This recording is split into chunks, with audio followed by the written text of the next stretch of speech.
I was drafted at the age of 21, so actually I had a little bit of a life before I got drafted. I had a few decent jobs, but I can't say I was offended by being drafted. I was part of a conservative community.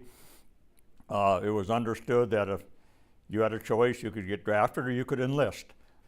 At that time, after you're drafted, you could volunteer for airborne, go through jump school. I was in halfway decent physical condition.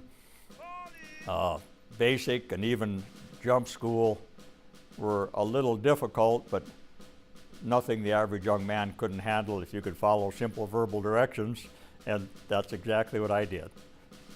After I finished my basic training, artillery school, jump school, I was assigned to the 173rd Airborne on Okinawa, and then from there to Vietnam.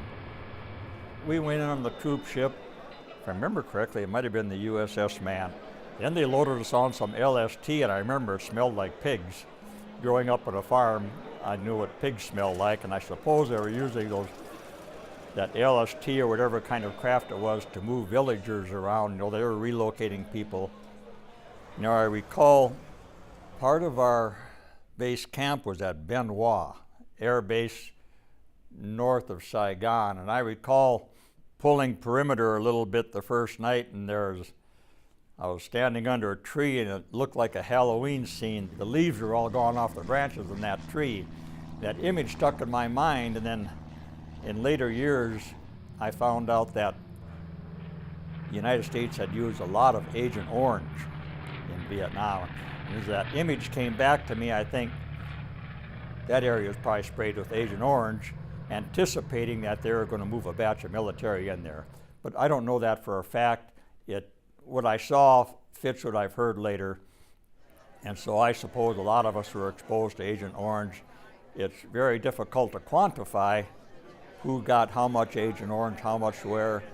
I would suppose those who served in the Air Force handling that herbicide probably got exposed to as much as those of us who served on the ground. You never knew when there'd be some incoming mortars. There were always little firefights if you're going on operations. The one instance that sticks with me as much as any is the time we killed a 12-year-old Buddhist monk.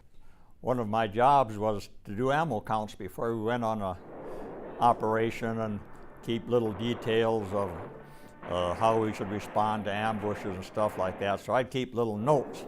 And I found my old notebook from May of 1965, and it's not much of a note. I wrote down, "Kill 12-year-old Buddhist," and that was it. Perhaps if I hadn't kept the note, maybe I would have forgot about that, but it sticks with you. And so that kind of symbolizes, to me, my service in Vietnam, that 12-year-old kid. Have you visited the wall at Hills? Have you visited? Yes, I have. There's a few names on that wall, of course, but there's always one that I go to see. My cousin Mike, he believed in the United States of America. He went to officer school. Cousin Mike was an officer and a gentleman. He came home in a casket with an American flag.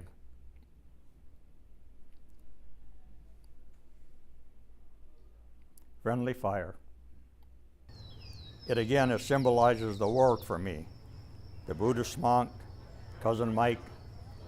We have massive firepower. We make mistakes. We commit atrocities. We should not be sending our young soldiers to war.